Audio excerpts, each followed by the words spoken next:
First up today, we have Al from Turismo UK. Welcome, Al. Yeah, thank you for having me. Good. What we wanted to do today was just have a general chat, find out where people sort of came from to get involved in the kit car industry and so on. Now, I believe you go all the way back to that exciting era that some of us older people remember as the Max Power cars, don't you? Yeah, that's right, yeah. I mean, it all started off when I was 16, I suppose, right? We used to... I wanted something different, so every single car I had, I kind of tinkered with and did little bits and pieces. And then I got people asking, can you build me something? So then I just kind of, well, actually, I get a lot of people asking about my cars, right? So let's go in and start doing something. So I kind of set it up as a business. And at that point, I was based in London. So it was that kind of era where everyone was Honda Civics and, we did everything. So it was kind of all custom stuff. People would come in and, can you design me a new body kit? So all of them were bespoke builds. So what we did was, I did everything from Jaguars to Civics to BMWs were a big thing. We did E30s, E36s. So yeah, and it was all max power and big spoilers and mad sound systems and all that. So this was the case of the big wide arches and the big wings and all that kind of thing? Yeah, we did. As I said, we did a lot of Riga BMWs, which were wide arches. We did Civics were massive back then. But we did a lot of bespoke stuff. We had customers coming in, can you do me a one-off for a Jag? We did a Jag XJ. We did Alfa Romeo, which ended up getting featured Auto Italia magazine, which again, no one had ever done one for that. So it was more like bespoke builds was what we specialised in. So that got you in, presumably, quite a lot of fiberglass. Mm-hmm. So how have things evolved from the Max Power days to where we are today with the Turismo range you've got based on MR2s and Porsches? Well, originally back then, everything was a bespoke build. So i.e. we would just do one kit. So if you came in with a car and said, look, build me something, we'd look at different bumpers. So we'd probably have maybe 50 or 60 different bumpers in stock, and we'd look at one and go, actually, I think that'll work on that car. It'd get chopped up and it'd get made of as a one-off for that car. Well, we never went into doing what you call moulding. So what we've done now is we've done the same principles, but we've just done it once. So, for example, the Avalanche kit, that was modified on the car. Once we were happy with that design, we went and did moulds. So that means we can replicate the car and it's the same every time. Speeds up the time and also ensures the quality. It's a lot more work to do a one-off bespoke build because if you're chopping parts up, you've got to make sure that the integrity of them parts is good. And also they're going to be a lot heavier. So the one we're doing for the client at the minute, we're doing a new GT3 RS kit. We've done the build on the car, and then we've taken everything off. We've done the molds, and then we make new panels, and then we put new panels back on. So quite expensive to do on the first car, but you get a proper car at the end of that. And then we've just evolved into now doing full body conversions, everything from interiors, body kits, carbon panels, sound installs, air rides, well, basically everything. You can walk in and just drop the car off and say, look, build me something crazy and we can do it.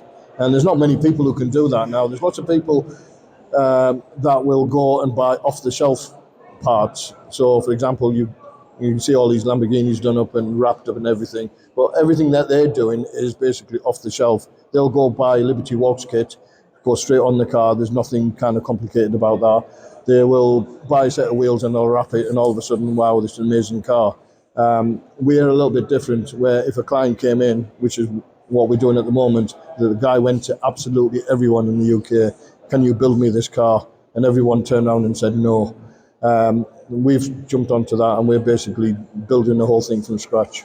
So bespoke builds, i.e. as a proper bespoke, there's very limited companies that will do that for you.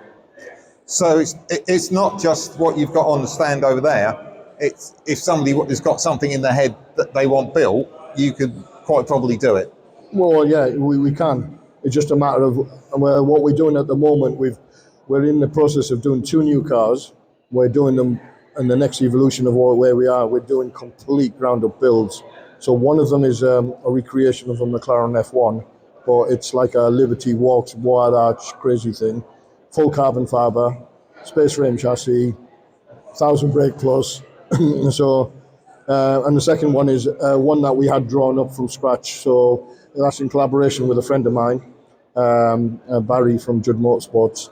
And what we're doing with that one is, again, space frame chassis, ground up build, but that car was designed on a computer, and it's actually, body panels are being handmade out of metal for the buck panels, and then we'll mold it, and then we'll make the proper thing out of carbon fibre. Okay, so can you just talk us through the range you've got there now? Because I think the first car was the MR2 based car, wasn't it? Yep. And then you've evolved from that through the other ones. Talk us through from that to where you are now. Okay, so the first car that we built was the Avalanche GT, which was based on the Toyota MR2 platform. So that kit is more or less a bolt-on, bolt-off kit. You remove all the existing body panels from the car, fit the new panels. The only panels you keep are the doors and the wings. Fairly straightforward DIY.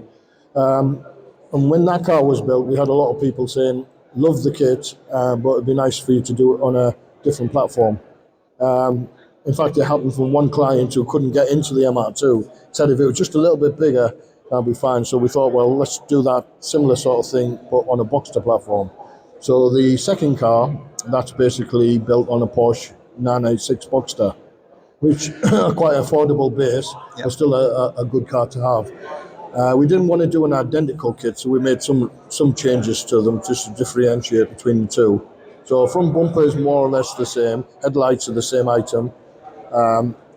The bonnet we deliberately changed, but you can go for the Avalanche bonnet if you wanted to do that.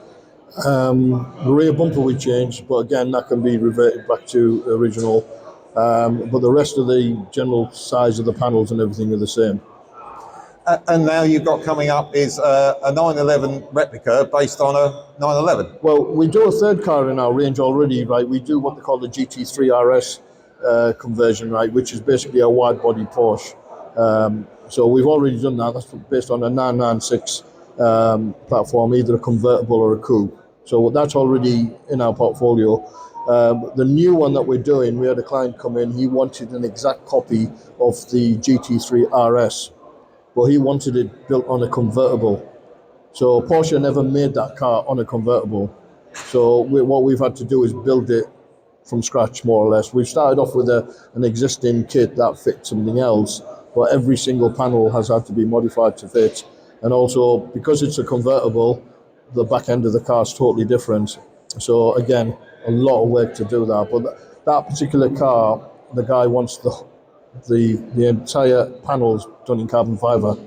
So the whole bodywork will be exposed carbon. It's got custom-made split rims. We've gone for full air ride kit. Really nutty interior. It's going to be a really nice car when it's finished. So you've had all these people turn up with all these things that you've managed to satisfy their aspirations. Has someone turned up with something and either because of sheer taste requirements or because it's completely ridiculous, have you ever turned someone down?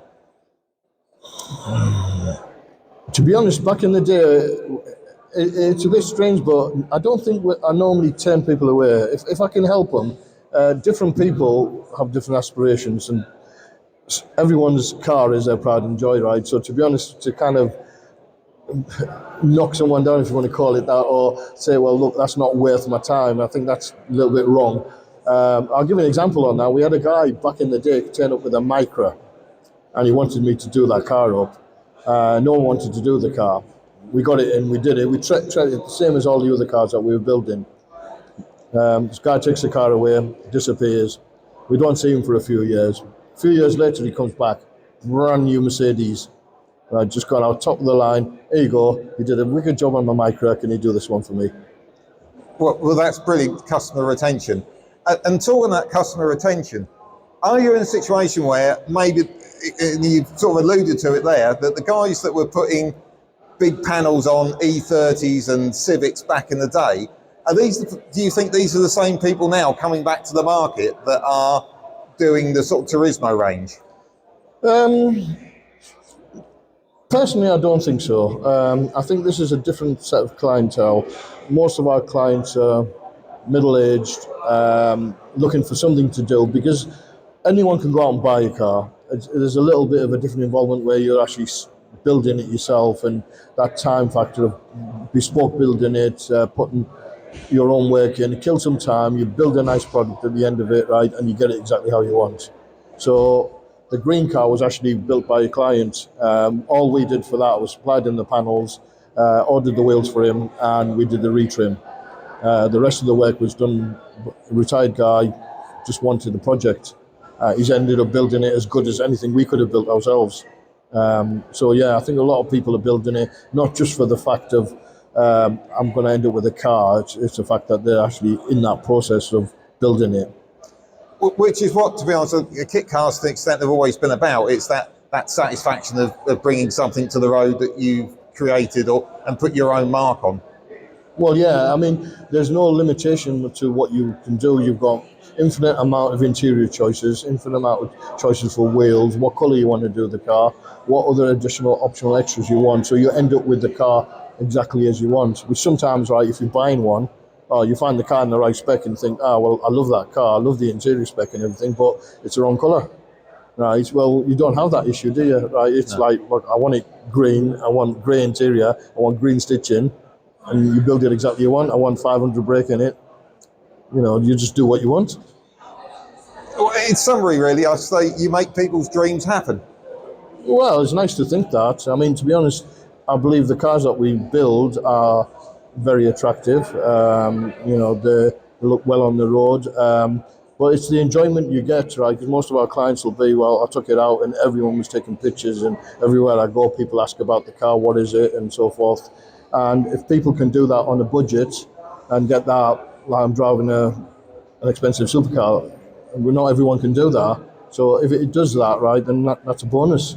It's what it's all about, right? The fact that you've got something nice that you're driving in and it appeals to other people. Well, Al, that has been really interesting. Thank you for taking the time out from your stand to talk to us. It's been really appreciated. Okay, thank you very much, and best of luck with the channel. Well, I hope you've enjoyed that. And if you're watching this on YouTube, if you could click that like and subscribe button, that would be absolutely fantastic.